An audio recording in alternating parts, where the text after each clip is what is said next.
magandang araw na naman mga kababayan, diyan sa Pilipinas, dito sa Amerika, and elsewhere in the world where there are Filipinos. Ako si Teddy Molina. I welcome you back to Buhay Pinoy sa Amerika. Ah, at sa kabila namang linya ang ating co-host sa programang ito. Walang iba si Mr. Dan Nino na nakabase sa Los Angeles. At ako po naman ay nandito sa Bay Area sa Northern California. Dan, bumati ka muna. Mga kababayan sa iba't ibang panig ng mundo, nandito ulit kami ni Ted sa YouTube, sa Buhay Pinoy sa Amerika. Kami ay bumabati sa inyo ng magandang araw. Tatapos lang ng 3 araw na ulan sa Los Angeles o sa buong California. Yeah, binaha din kayo Kami, dyan pare ha. oo, Yeah, flash flash flood. floods. Oh. Okay. Pero we survived. So, kami nandito ulit para maglahad ng kuro-kuro dahil kami pa rin ay nag-aalala sa ating inang bayan at kami nagmamalasakit sa ating inang bayan at sa kanyang at ating mga kababayan dahil siyempre mahal pa rin natin ang Pilipinas kahit na nandito na kami sa ibang bansa.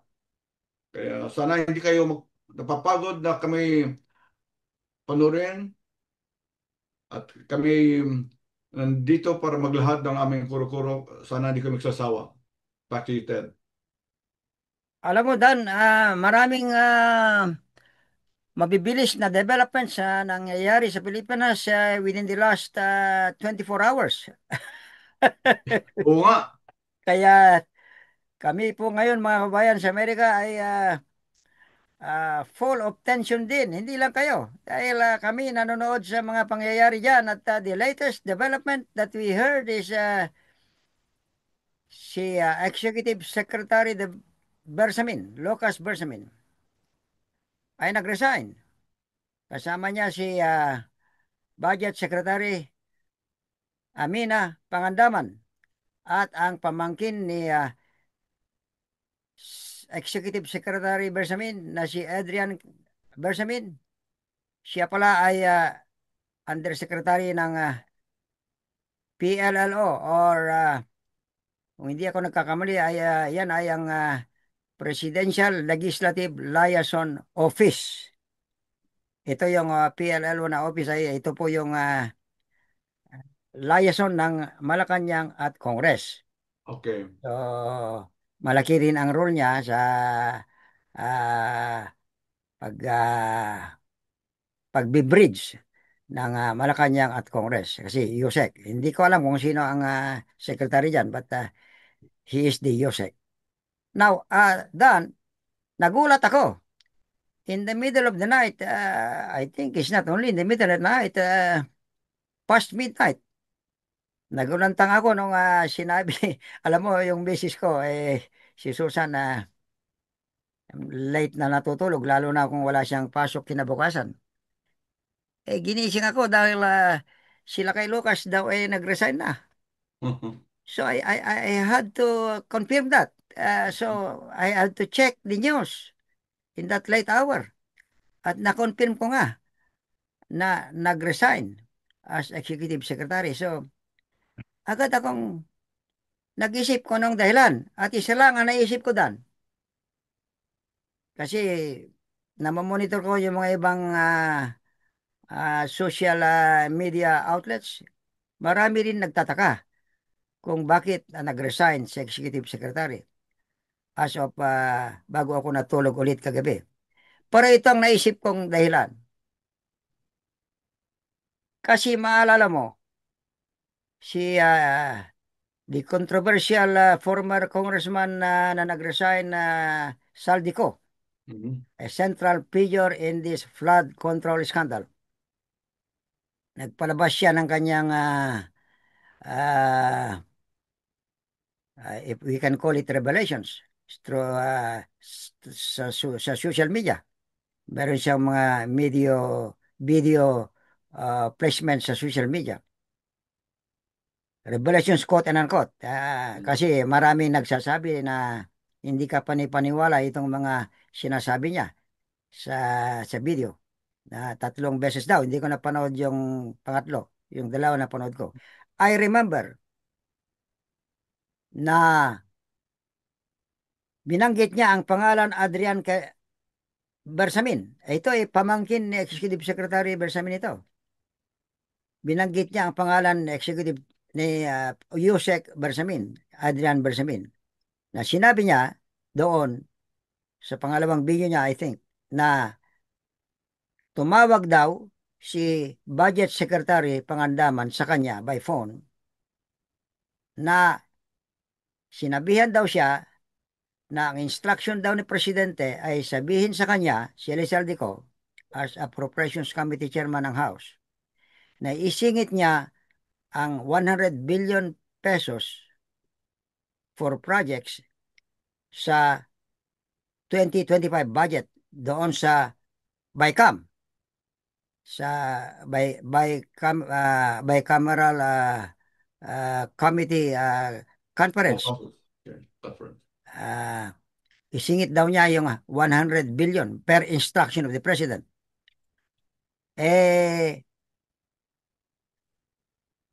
baka hindi naniwala kaagad si Saldico. So, totoo ba yan? Siyempre, of course, kahit ako, kung merong ganyang mensahe na hindi nanggagaling mismo sa allegedly nagsasabi at pinadaan sa iba. Eh, siyempre, tatanungin ko, totoo ba yan? So nag-react siguro si Pangandaman. Allegedly, kung totoong nangyari, that's what I'm saying. At sinabi niya daw, ni Pangandaman sa kanya, nandito si Yosek Bersamin, he will confirm what I told you. So allegedly, Yosek Bersamin took the phone and talked to Saldico. At kinonfirm daw niya na narinig niya na sinabi ni Presidente kay Secretary Pangandaman na i-relay kay Saldico ang instruction niya to insert 100 billion peso worth of projects sa BICAM. And I think that's the reason why Lakay Lucas, a great fellow whom I respect, walang alingas-ngas yan. He was never involved in any scandal throughout his so many years of service for the country in the judiciary. First, as regional trial court judge, and as Court of Appeals Justice, and then as Justice of the Supreme Court. Walang alingas-ngas. Now, ang tingin ko, dahil naidawit ang pangalan ng pamangkin niya, ni Saldico, si I'm sorry, may he rest in peace, the late Adrian Cristobal. Si Adrian Bersamin. Bersamin, nadawit kasi doon sa alleged revelation ni Saldico. Kaya, alam mo, si Secretary Bersamin na sa pagkaalam ko ay malinis nga ang kanyang background, kaya he took the initiative to tender his resignation to the President. Kahit na hindi totoo yung sinasabi ni Saldico sa tingin ko. Para the objective clearly of Saldico is to have Executive Secretary Bersamin out in the palace. Alam mo kung bakit gusto ng mga kalaban ni PBBM na maalis si Executive Secretary sa palasyo? It's because siya ang legal mind dyan. Siya ang pinaka-chief legal mind ni Presidente Marcos. So akala nila mapipilayan si PBBM kung mawawala dyan si Lakay Lucas. Oh, right. Yan ang tingin ko. Kaya the President had no alternative but to accept his resignation. Kasi nga yung tao, wala ngang nialingas-ngas ng iskandal, wala nga eh. Throughout his whole years in the long years in the judiciary. napikon siguro, so nagtender ng resignation. Mhm.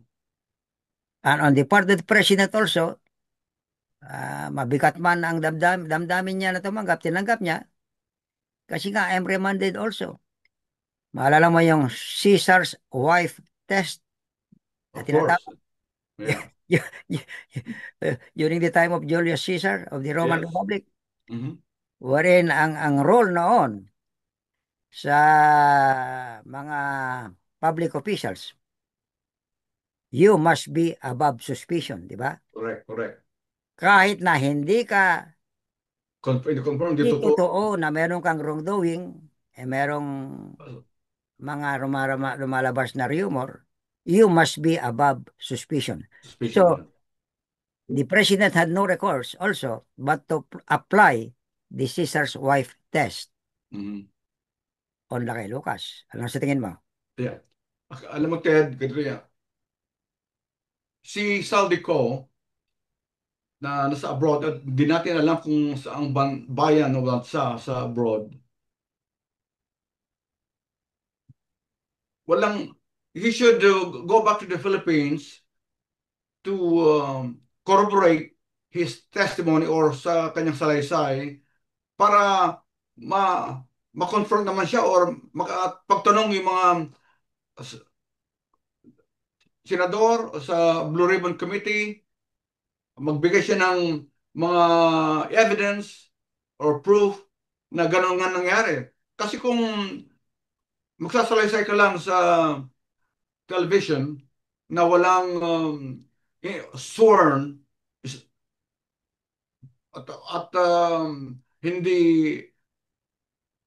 hindi notarized at hindi ka matanong ng mga miyembro ng Blue Ribbon Committee or kayo sa ICE, yung sinasabi, hindi ko pa rin pinapanigan ng administrasyon or kung sino man, kailangan nandun ka sa Pilipinas para ma-corroborate mo ang sinasabi mo sa television.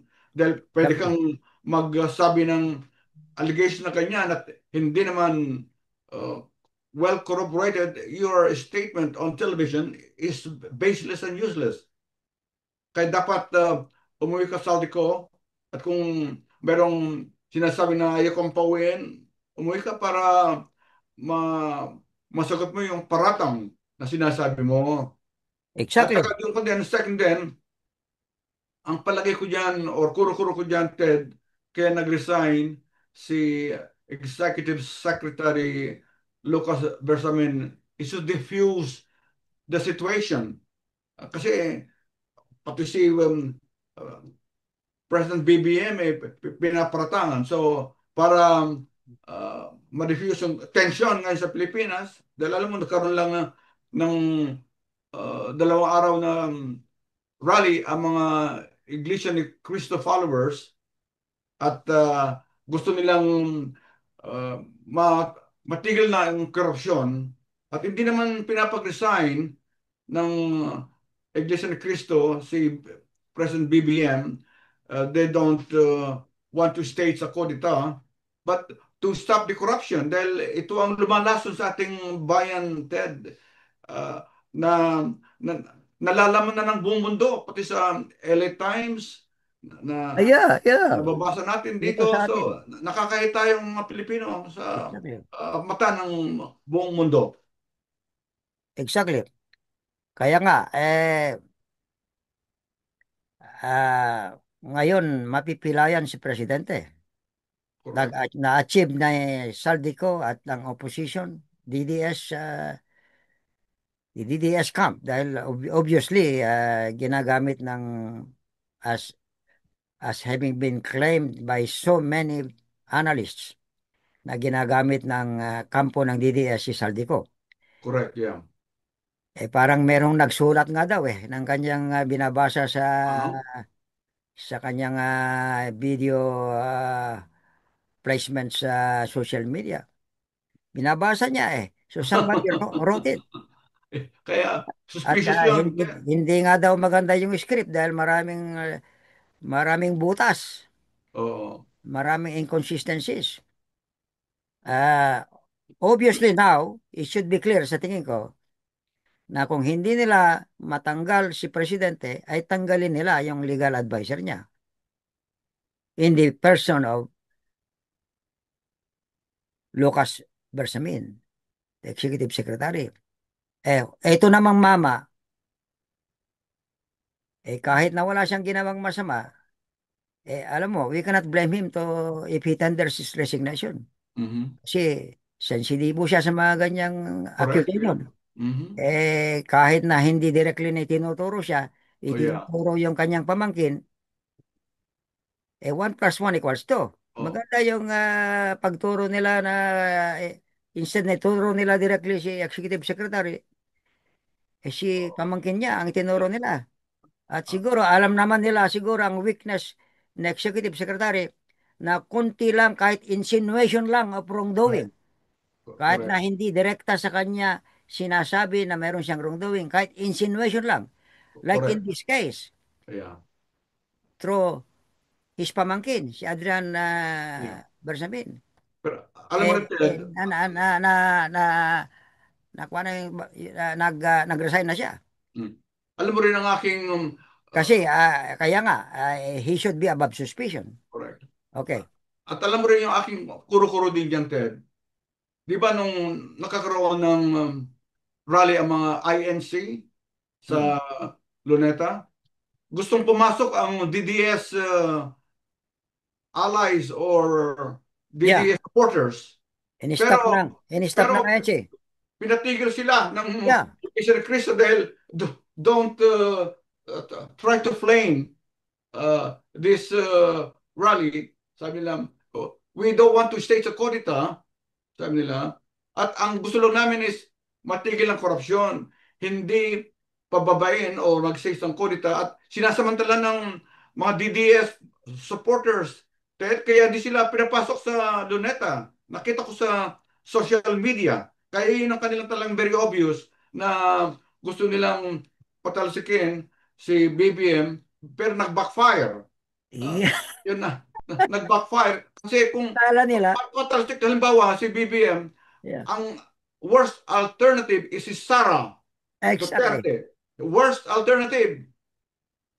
Kaya mayroon silang uh, mayroon silang malicious intent or purpose para gawin Exactly. ito, para may luklok si Sara. Meron ka pang pending na impeachment, hindi pa tapos ang taong bayan sa iyo, Sara.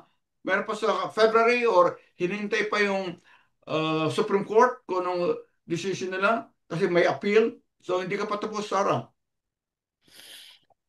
Exactly. Kagaya nga ng sinabi mo, he is not the best replacement for President Marcos, ang Vice President natin. Unfortunately, so mahirapan silang mag-succeed sa kanilang ouster plot against Yeah, President Marcos kasi kahit yung mga retired generals na nagkukumbinsi sa mga active generals in the service, yeah. inamin naman ni Chief of Staff General Browner na maraming kumakausap sa kanya na mga retired generals. Mm, How can you convince this guy to withdraw his support correct. to President Marcos? Kasi iisipin nila sinong papalit. The alternative is As worse. you said, worse.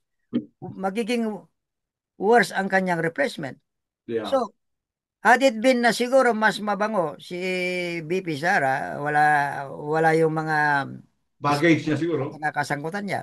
Mm. At saka i-remember yung kanyang live video sa ah, Social media. television and social Television. media, exposing his violent character. Mhm. Di ba? May death threats sa presidente, si First Lady at saka si Speaker Romualdez. Correct. Oh. Alam mo, ayan ay nagkaroon ng malaking impact sa mind ng mga tao, the whole Filipino Yes, nation. of Takot course. sila na maging presidente ito. Yes. So, how can you sell BP Sara to Filipinos doon sa ginawa niyang yon? Yeah. And it was not only the entire Philippines ang nakapanood yun. The Yes. whole world. Yes.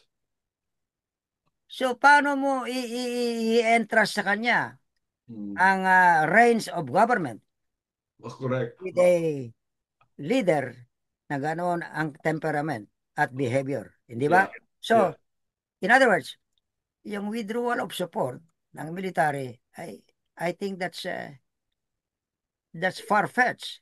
Another Yeah. point, puro China din si Kuan, si BP Sara. Yes. Walang military soldier or policeman napapayag ang China, napapayagan nila ang China na ah, na ang Philippines na maging pro-China. Correct. Kasi linalabanan nga nila yung Ayun. kawawa nga sila sa palaging pagbubuli ng Chinese Coast Guard at ang military ng China sa West Philippine Sea, di ba? Correct. Kaya sabi ko nga, ang Yung mga fishermen alternative is natin, worse. nakawawa. Paano Mhm. mo ma-accept yung leader na pro-China? So that's another point against BP Sara uh, getting the support of the military. Yeah. Okay, And not pare? only that also, Ted, alam mo si Amy Marcos naman, ang Yes, pangalan yes. ng kapatid ni BBM, Tama, tama. Oh, yan nga eh, dapat ang pag-usapan gusto din natin. kong Okay. matalakay din natin yon. Yeah. Nakikita natin sa social media na binibira niya ang kanyang kapatid. Siguro, meron siyang ulterior motive. Ted, na siguro gusto niya maging vice president pag magkaroon ng next election ni VP, presidential candidate ni uh, VP Sara. Kasi siguro, palagay ko, naiingit kay kanyang kababatang kapatid. Kaya, gatong ginagawa niya. At wala sa ating Philippine culture na Yeah, I magkakapatid know. kayo, pagkatapos binibira mo in public, ah, anong nangyayari kay Amy naman? Ito yung pinakagrabe na nangyari kagabi. Oo. Gabi natin. Oo. Another development naman after yung resignation ni Secretary Bersamin at Secretary Pangandaman. Right. Sumunod naman itong news about Senator Marcos speaking before in the Luneta sa INC rally. Uh-huh. Sinabi niya na gumagamit daw ng droga ang kapatid niya, pati si First Lady, Mhm. Lisa Marcos. In other words, just as you're saying, anong klaseng kapatid ito Mhm. na sinisiraan ng kanyang kapatid? Is it because of her lust for power? Mhm. At sabi mo, sa Filipino culture natin, hindi natin ginagawa yon na Yes. sinisiraan natin ang ating mga kapamilya. Right. Yeah. So, what other motive can we impute Yeah. sa mga ginagawa ni I mean, Senator Amy Marcos sa kapatid niya? very unusual. Very unusual. The lust for power, as you said, baka gusto niya maging vice-presidente ni Oo. Sara Duterte. Di ba? Ah, Kasama na yun ng inggit kaya maraming sasabi, magkapatid ba silang dalawa?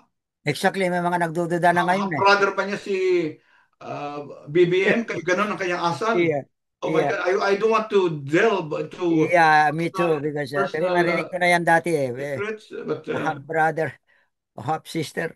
parang walang, Yeah. Pero it's very clear pare, dito sa mga pinagsasabi ni Senator Marcos doon sa INC rally. It's very clear na he is singing the DDS line, oh yeah, 39. parody, parody, Kasi sinasabi ng mga Duterte, bangag si BBM, di ba? right. Now he's seconding it. Member of the family seconding it. Yeah. Akala niya makakalusot yun. And Mhm. I think yan nga ang motive nila, pabagsakin si BBM Right. para maging presidente si Sara Duterte and uh, Senator Amy Marcos can become the vice president. But God forbid. Gagawin siya munang Senate President. Mhm. Di ba? Ay, Siguro, well, hindi masama aspire, ano? mag-analyze ng ganyan kasi Ganyan. why is she so much uh, engrossed in uh, attacking the president na brother niya. Yeah. Kung hindi lust of power for power yan. So baka ang senaryo, pag nabumagsak si presidente, maging presidente si VP Sara by succession, Yeah. at gawin niyang Senate President si Amy Marcos, and by succession, dahil bakante ang opisina ng Vice President, the Senate President will succeed as Vice President. Correct. Baka ganun ang gusto nilang Yeah. mangyari. I describe Amy Marcos Ted as a loose cannon. Loose cannon, yeah. Yeah. Loose cannon. Kaya, anyway, pag-usapan din natin ang nangyayari sa Amerika, Ted, before we run out of time. Yeah, I know. About shutdown. Yung tungkol sa shutdown. Yes. But, pwede bang paki-explica mo for the benefit of Right. our fellow Filipinos back home? Dahil Yes. walang shutdown sa Pilipinas eh. So Right. what is Wala. shutdown? Right. Ikaw ang Yung mga veterano sa kababayan, American politics na matagal ka na dito yes. pare. Mas gusto Dito kong ikaw sa aming mag-explica kaysa sa akin na bagito pa sa Amerika. okay. Dito sa Amerika, although may check and balance din talaga dito between the three equal parts of the government. Ngayon, dahil ang brief history nito, Ted, is ang Democrats wants to extend the Affordable Care Act law in the big, beautiful bill na gustong ipasa ng both houses at saka gusto nilang pirmahan ni Trump, President Trump. Pero ang gusto lang naman ng Democrat is extend kahit na 1 year para hindi naman tumaas ang premium, ang healthcare premium ng mga ordinaryong Americans because it affects at least 24 I million. think around Yung 40 mga, million. 40 oh yeah, million Americans pare. yeah, oh yeah. Affected ang mga ordinary Americans. Kaya tataas yung kanilang premium at mataas na nga ang kung dito ngayon ang mga price of prime commodities because of Trump's uh, tariff program. So, kaya hindi lang, pag itaas mo naman ang healthcare premiums, di masyado ng mahirapan ang mga Americans naman dito, Ted. Kaya nung hindi pumayag ang Democrats, nagkaroon ng shutdown. So, nagkaroon ng shutdown for 44 days. So, ang naapektuhan dito, Ted, ay yung mga air traffic controllers sa mga airports dahil the holidays is coming up, the Yeah. Thanksgiving and Christmas holidays within the United States. Nakat off yung mga flights dahil hindi na sasuldohan yung mga air traffic controllers. Yeah. Although hindi naman maapektuhan ng mga international flights, pero siyempre hindi sila tumanggap ng 2 buwan na sweldo, Ted. Kaya Kasi yung siyempre, budget hindi pinapasa because of the shutdown. Yun yeah, kaya that's the nape-pressure purpose naman of ng the both shutdown. parties. Right, May stop yung enactment of the budget, guys. So, maraming maapektuhan na hindi magkakasweldo kung hindi ma-approve ang budget sa correct, Senado at saka sa lower house. right, So, the resort of the Democrats who are fighting for the extension of the Affordable Care Act, which affects, by the way, kakikita ko lang, 45 million Americans and residents, US mhm, residents, ay ang shutdown na naging resort to compel the Republicans na kapartido ni President Trump na bigyan, i-extend ang Affordable Care Act, isama sa budget ang subsidies because may subsidies ang US government dyan sa Affordable Care Act correct. para maging mura ang premium na babayaran ng mga 45 million Americans. Na Yan po health ang insurance dahilan. premium. Kaya ang Yeah, Democrats who want the Affordable Care Act funded at yeah, ayaw ng mga Republicans. yeah. Ayan, nag-shut down. But now, Ang alternative, ang gusto ni, nag-open na. ni Trump, As okay. you, Dan, are saying, the government has, uh, through President Trump, the Congress has now passed the budget, and President Trump has enacted, has signed it, di ba? But Yeah. this is only until Until December 31. ang Affordable Care Act. Yes, kaya sa mid-December, they will again debate in Congress whether to uh, re-extend or to to pass the law about the Affordable Care Act kasi it is only temporary, Ted. So, Dan, ano naman ang counter proposal ng Republicans when it comes to the issue of the Affordable Care Act? Okay. Ang proposal ng mga Republicans, Ted, is to propose overhauling the Healthcare Act to create an account uh, that would direct the money to individuals instead of insurance companies. And these are the ideas of also of Trump. He echoed this proposal when he signed uh, the restoration of government because of the shutdown. So yun ang kanilang proposal. Kaya itong sa December, middle part of December, they will discuss again, they will debate again to whether to entirely remove the Affordable Care Act subsidy or for the Republican Congress, for that matter, if they will select the alternative plan of the Republicans that the healthcare subsidy will be given directly to individuals. In other words, yung subsidy ng US, ng government, US government,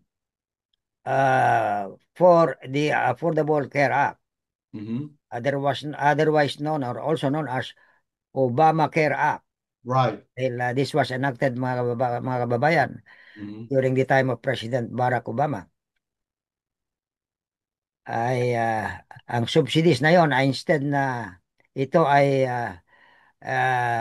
dediretso sa mga health insurance companies, ito ay ididirect na ngayon sa mga Oo, beneficiaries ng Affordable Care Act. And correct. these are Directly. the tune of 45 million Americans and US residents. Oo. That is the proposal Of of the counter Republicans. proposal of the Republicans. Oo. Ayan ngayon ay pag-usapan, kailan pag-usapan yan? Sa middle part of December. Sa middle part of December. Middle part of December. Kasi ang Affordable Care Act, Ted, will expire on December 31st. Wow, that's too close, pare. That's too Do you think close. they will be able to agree on that, Uh, on a compromise on that before December 31? oh, kaya, Sa tingin mo ay meron bang ano bang initial reaction ng mga Democrats naman sa ay, proposal na yan, counter proposal? siyempre, ayaw nila dahil it involves 45 million Americans and gusto ng Democrats din na kung may, kasi itong health insurance, they can include it as their tax credit. Kaya gusto ng Democrats na itong Affordable Care Act or uh, subsidies will be credited to their tax. Kaya Yan ang gusto ng Democrats. Democrats o kaya at saka kaya they temporarily restore or restore the government function para yung mga Yeah, as you said magbabakasyon kanina. Oo. within the United States Dahil kasi malapit dalawang ng holidays ang forthcoming. Yeah. uh, Maraming Thanksgiving. magagalit na tao. Oh, marami nagagalit. Sa Imagine na they cannot go on their visit their relatives, holiday vacations the holiday. dahil hindi nagre-report ang mga air flight, Oh, mga air traffic controllers controllers. dahil Kaya wala silang sweldo. So, na-pressure din ng mga ibang Democrats na ipasal mo muna ito. until the end of December para Yeah, naman hindi magalit ang tao. yeah, exactly. Pero yung international flight steady is different. They will they are not affected yung mga international flights. They're Pero not affected by the reduction of uh, flights. yeah, Pero madidelay lang sila. madidelay lang. Yeah, because yun nga, shortage of flight Traffic controllers. controllers. At Meron ng ibang, in fact, meron na nagre-resign o nagre-retire, nakapurlo. naka-furlough. Oh, Dahil very mo, Ted, for 2 months, wala silang sweldo. Kaya, siyempre, they have exactly. to feed their families. They have to Exactly. pay for the gasoline. They have to put food on the table.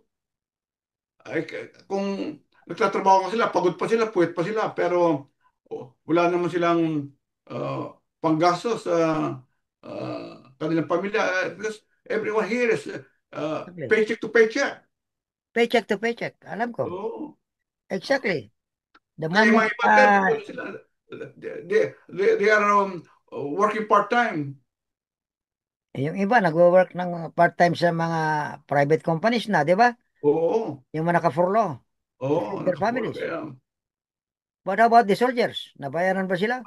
sabi Servicemen. ni Trump, nabasa ko, I'll find a way how to fund the military. Yes. Sabi niya, I don't know.